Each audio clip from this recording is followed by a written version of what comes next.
नासिक के येवला में नवरात्रि में सबसे बड़ा घोड़ा बाजार लगता है। देश भर से घोड़ों की खरीदी की बिक्री के लिए लोग यहाँ आते हैं।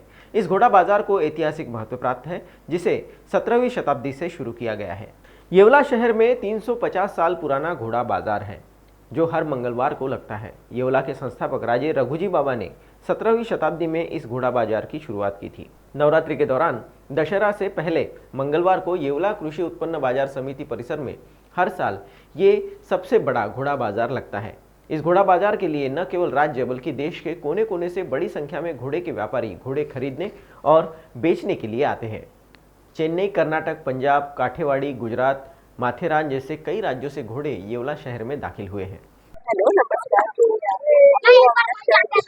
नवी मुंबईहून आम्ही दरवर्षी एवढा मंडईला 3-4 वर्षापासून आम्ही दरवर्षी येतो आणि इथे सगळ्यात मोठी मंडई घोड्याची आणि आम्हाला इथे आवडतं की सगळे घोडे बघायला, वेगवेगळ्या प्रकारचे घोडे बघायला. मी नवी मुंबई वाशीवरनं इथे आलो आहे.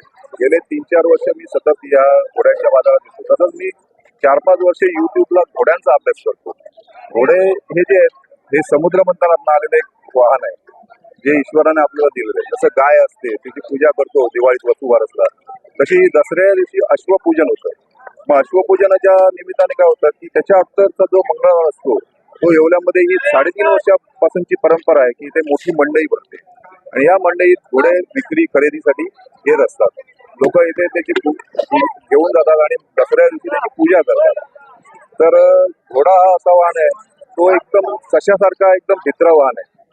तर त्याची जी आहे पद्धत, तर त्याला काय तो चावू शकतो किंवा लाथ मारू शकतो, घाबरतो तो, असं सशासारखा भित्रा वाहन आहे आणि त्याला सांभाळ करणं हे आपलं काम आहे. तर माझं एक सांगणं आहे की देवगण वगैरे किंवा खानाखुणा तुम्ही बघू नका. जे तुम्ही जनावर घ्याल त्याला चांगल्या पद्धतीनं खुराक द्या, त्याची संगोपन करा, त्याची जोपासना करा, तर ते तुम्हाला चांगलं फळ देईल.